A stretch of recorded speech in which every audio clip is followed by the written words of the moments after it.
UEFA Nations লিগে ফ্রান্সকে ৩-১ গোলে হারালো ইতালি। ফ্রান্সের মাটিতে ৭০ বছর পর জয় পেল ইতালিয়ানরা। সবশেষ জিতেছিল ১৯৫৪ সালে। সেই সাথে ২০০৮ সালের পর এই প্রথম ফ্রান্সের বিপক্ষে জিতল ইতালি। ২০২২ বিশ্বকাপ ফাইনালের পর এই প্রথম কোনো ম্যাচে ৩ গোল হজম করল ফ্রান্স। নেশনস লিগের শিরোপা পুনরুদ্ধারের অভিযান করুণভাবে শুরু করল ২০২০-২১ আসরের চ্যাম্পিয়নরা। ম্যাচের ১৩ সেকেন্ডেই ইতালির জালে বল। পার্ক ডি প্রিন্সেসে ফ্রান্সের সমর্থকদের বাঁধ ভাঙা উল্লাস, কিন্তু এরপরই নিজেদের হারিয়ে ফেললো দ্বিতীয় দেশমের শিষ্যরা। দারুণভাবে ঘুরে দাঁড়ালো আজজুরিরা। জয় দিয়ে উয়েফা নেশনস লিগের নতুন মিশন শুরু করলো স্পালেত্তির ইতালি। ২০০৮ সালের পর এই প্রথম ফ্রান্সের বিপক্ষে জিতল ইতালি। মাঝে ৩ ম্যাচের সব কিলিয়ান এমবাপ্পে। গোলের জন্য ১২টি শট নিয়ে কেবল ৩টি লক্ষ্যে রাখতে পারে ফ্রান্স।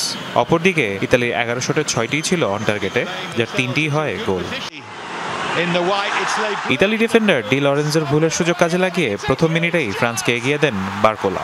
ডান পায়ের জোরালো শটে ডোনারুমাকে পরাস্ত করেন তিনি। ১৩ সেকেন্ডে গোলটি ফ্রান্সের ইতিহাসে এবং নেশনস লিগের ৭৮ বিশ্বকাপে গ্রুপ পর্বে ইতালির বিপক্ষেই ৩৭ সেকেন্ডে গোল করেছিলেন তিনি। নেশনস লিগে আগের রেকর্ডটি ছিল সুইজারল্যান্ডের হ্যারিস সেফেরোভিচের। ২০২২ সালে পর্তুগালের বিপক্ষে ম্যাচে ৫৭ সেকেন্ডে গোল করেন তিনি।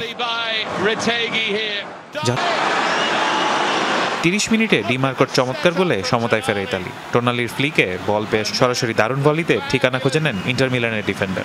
৫০ মিনিটে ফ্রাত্তেসির হেড ঠেকান ফ্রান্সের গোলরক্ষক। ৬৩ মিনিটে ভালো সুযোগ হারান ওসমান ডেম্বেলে। গ্রিজম্যানের ক্রসে বক্সে ঠিকমতো শট নিতে পারেননি ফাঁকায় থাকা পিএসজি ফরোয়ার্ড। বাকি সময় আক্রমণ পাল্টা আক্রমণ চললেও শেষ পর্যন্ত ৩-১ গোলের জয় নিয়ে মাঠ ছাড়ে আজুরিরা। এই গ্রুপের আরেক ম্যাচে কেভিন ডি ব্রুইনার জোড়া গোলে ইসরায়েল যমুনা স্পোর্টস।